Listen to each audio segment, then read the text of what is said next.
बिस्मिल्लाहिर्रहमानिर्रहीम, अस्सलाम वालेकुम जी। मैं नजमुल हुसैन बाजवा हूं। आज यकम मई है, जुमेरात का दिन है। नाज़रीन किराम, कुछ इंटरनेशनल और नेशनल लेवल पर अहम तरीन खबरें आपके सामने रखने के लिए सबसे पहले जरा इंटरनेशनल, चूंकि हंगामा शुरू है, जंग का रौला है, लड़ाई की आवाज है, तो सबसे पहले जरा वहां से बात कर लेते हैं, फिर मैं आपके सामने जरा कौमी सतह पर भी खबर रख देता हूं। सबसे पहली और बड़ी खबर यह है कि नाज़रीन किराम, जंग का पासा पलटता हुआ दिखाई दे रहा है। जब ये मामला शुरू हुआ था, जब ये इंडियन चैनल्स ने वॉर मॉन्गरिंग करना शुरू की थी और जब ये बताना शुरू किया था कि पाकिस्तान के ऊपर हमला कर देंगे, ये कर देंगे, वो कर देंगे, उस वक्त पाकिस्तान कमजोर पोजीशन में था। ऑब्वियसली पूरी दुनिया जो है वो इंडिया के साथ खड़ी हुई नजर आती थी, दहशतगर्दी उसको उसके साथ हुई थी, और फिर हमने ये देखा कि वो इकॉनमी बहुत बड़ी थी, उनकी फौज भी ताकतवर है। इन 3-4 दिनों में नाज़रीन किराम कुछ ऐसा हुआ है कि पूरी जंग का पासा पलट गया है। इन 3-4 दिनों के अंदर पाकिस्तान एक कमजोर पोजीशन से निकलकर एक ऐसी तगड़ी पोजीशन में आ चुका है कि भारत जो है वो इसीलिए अब झिझक रहा है, हिचकिचा रहा है लड़ाई करने के लिए। बहरहाल इस वक्त सियालकोट के ऊपर, सियालकोट जो वर्किंग बाउंड्री है, वहां पर शदीद किस्म की गोलाबारी शुरू हो चुकी है। शदीद किस्म के वहां पर हल्के और भारी हथियारों का इस्तेमाल किया जा रहा है। लेकिन यह सब कुछ कैसे हुआ? सवाल यह है, सब कुछ कैसे हुआ? 3-4-5 दिनों में या 6-7 दिनों में ऐसा क्या हो गया एक हफ्ते के अंदर? वो नाज़रीन कुछ पॉइंट्स मैं आपके सामने रखूंगा कि क्या हुआ एक्चुअली। नंबर 1, दुनिया क्यों अब पाकिस्तान के साथ खड़ी हो रही है? पाकिस्तान एक गरीब मुल्क है, पाकिस्तान के अंदर अपने इतने मसले मसाइल हैं, पाकिस्तान के अंदर डेमोक्रेसी सही तरीके से नहीं है, आपको पता ही है इमरान खान के साथ क्या कुछ हो रहा है। इन सब चीजों के बावजूद क्यों दुनिया पाकिस्तान के साथ खड़ी हो रही है, इसके ऊपर जरा तफसीलन बात करेंगे। मैंने कुछ पॉइंट्स आपके सामने रखने हैं। नंबर 1। नंबर 2, नाज़रीन बांग्लादेश की एंट्री हो चुकी है। इस पूरे खेल के अंदर बांग्लादेश की एंट्री हो चुकी है। बंगाली जर्नल ने ऐसी बात की है कि पाकिस्तानियों के जो चेहरे हैं वो खुशी से फूल गए हैं और मतलब सुर्ख हो गए हैं, या ये यहां पर जो है वो खुशी की लहर दौड़ गई है। ठीक 50 सालों के बाद हमने ये देखा कि वो जो होती थी ना बात कि ईस्ट पे हमला करोगे तो वेस्ट से जवाब मिलेगा, वेस्ट पे हमला करोगे तो ईस्ट से जवाब मिलेगा, कुछ ऐसी सूरत हाल है। इंडिया की चिकन नेक, भारत की वो चिकन नेक जिस पे बात करने से भारत सबसे ज्यादा डरता है नाज़रीन किराम, वो चिकन नेक काबू में आ चुकी है। भारत की चिकन नेक जो है वो काबू में आ चुकी है। कैसे, वो भी जरा मैं आपके सामने रख देता हूं। दोनों खबरें तफसीलन आपके सामने रखता हूं। सबसे पहले नाज़रीन किराम, दुनिया क्यों पाकिस्तान के साथ खड़ी है, और फिर कुछ कौमी सतह की खबरों के ऊपर भी बात करेंगे। दुनिया क्यों पाकिस्तान के साथ खड़ी होगी है। नाज़रीन किराम, 3 सुपर पावर्स हैं इस वक्त, 3 सुपर पावर्स अगर आप देखा जाए, अमेरिका, रशिया और चाइना। ठीक है, ये तीनों की जो है ना वो 3 में से 2 के ताल्लुकात तो भारत के साथ बहुत अच्छे हैं, यानी रशिया के भी और अमेरिका के भी। इनके ताल्लुकात हमेशा से भारत के साथ बहुत अच्छे आते नजर आए हैं। लेकिन नाज़रीन किराम, ये जो अभी दहशतगर्दी का वाक़या हुआ भारतीय मकबूजा कश्मीर के अंदर, नाज़रीन किराम खबर ये है, और ये इस चीज़ को ब्लूमबर्ग और न्यूयॉर्क टाइम्स ने भी लिखा और आज मुशाहिद हुसैन सैयद ने भी इसको पोस्ट कर दिया कि भारत किसी भी जगह पर यह साबित करने में नाकाम रहा है कि पाकिस्तान का कोई ताल्लुक है इस हमले से।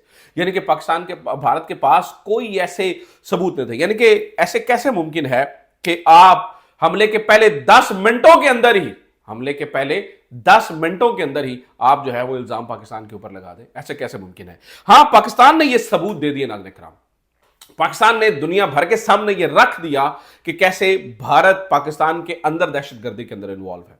यहां पर टीटीपी हो या यहां पर बलूचिस्तान के अंदर बीएलए वगैरह हो, यहां पर उनको फाइनेंसिंग चल रही है। और फिर यहां तो हमारे यहां तो ऑडियो सुनवा दी गई ना, ऑडियो सुनवा दी गई कि कैसे भारत यहां पर दहशतगर्दी कर रहा है। लेकिन भारत को बहरहाल खुली छूट मिली हुई थी, उसको वो समझ रहा था कि जो मैं कहूंगा वही होगा। लेकिन नाज़रीन, न्यूयॉर्क टाइम्स और ब्लूमबर्ग ये बताते हैं, ठीक है, अपेरेंटली, कि उनका लुबा बता रहा हूं कि भारत ने कोई बहुत ऐसा कोई क्रेडिबल सबूत नहीं दिया है। उनसे हमें, यानी कि न्यूयॉर्क टाइम्स और ब्लूमबर्ग के आर्टिकल्स पढ़ के समझ में आती है कि उनने को बहुत तगड़ा कोई ऐसा सबूत नहीं दिया जिससे ये पता चल सके कि वाकई ही पाकिस्तान जो है उस मामले में मुलव्वस है। लिहाजा चूंकि भारत ने कोई क्रेडिबल सबूत अभी तक नहीं दिया दुनिया को, तो दुनिया इस जंगी जुनून यानी कि न्यूक्लियर फ्लैश पॉइंट के ऊपर ये दोनों मुल्क मौजूद हैं, ऐसे में भारत का साथ नहीं दे सकते अंधाधुंध। लिहाजा तमाम के तमाम मुल्क न्यूट्रल पोजीशन पर जा रहे हैं।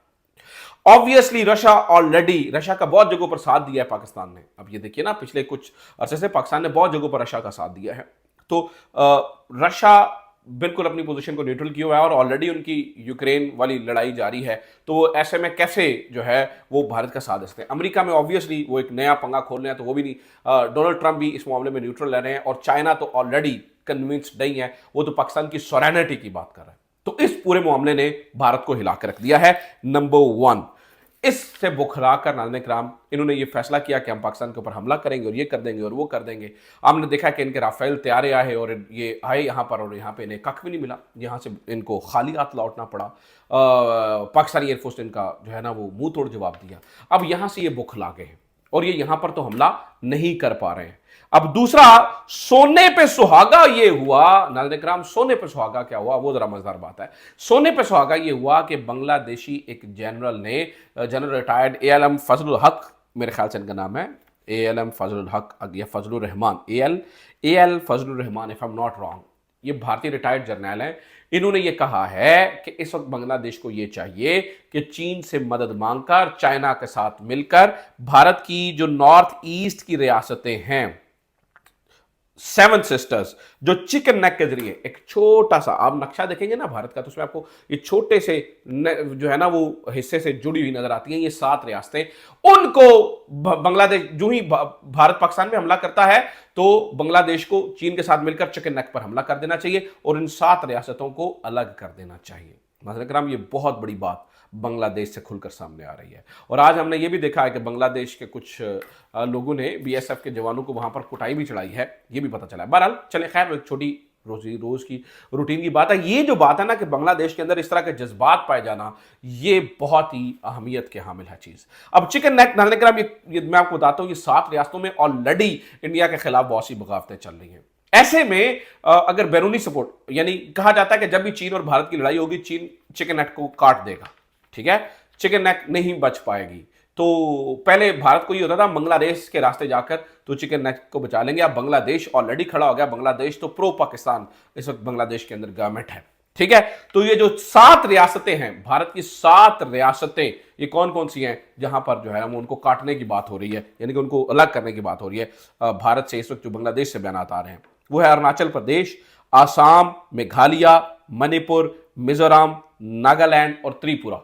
ये 7 रियासतें, यानी नाज़रीन किराम 7 सिस्टर्स स्टेट्स भी कहा जाता है भारत की। तो इन 7 रियासतों के ऊपर नाज़रीन किराम भारत इस वक्त जो है वो बेबस हो जाएगा, यानी कि भारत सैंडविच बन जाएगा लड़ाई के अंदर। अगर ऐसा वाकई हो गया, अगर भारत पाकिस्तान के ऊपर हमला करता है, तो भारत के जो बांग्लादेश के रिटायर्ड जर्नल हैं वो ये कह रहे हैं कि फिर दोनों तरफ से जो है वो फिर चीजें होनी चाहिए, ठीक है, हमें सैंडविच बना देना चाहिए भारत को। तो कुछ इस तरह की खबरें नाज़रीन किराम वहां से निकल कर आ रही हैं।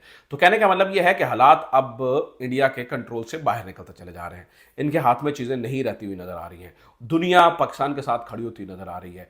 बांग्लादेश जैसे मुल्क जो है वो भारत के खिलाफ लड़ने की बात कर रहे हैं, वहाँ के जर्नल, रिटायर्ड जर्नलों की इस तरफ से इतलात आ रही हैं। तो पीछे भारत के पास क्या बचा? मुझे लगता है भारत के पास अम्ब बचा सिर्फ, इसके अलावा भारत के पास कुछ भी बचता हुआ नजर नहीं आ रहा। अपना ख्याल रखिए, खुदा हाफिज़, पाकिस्तान जिंदाबाद।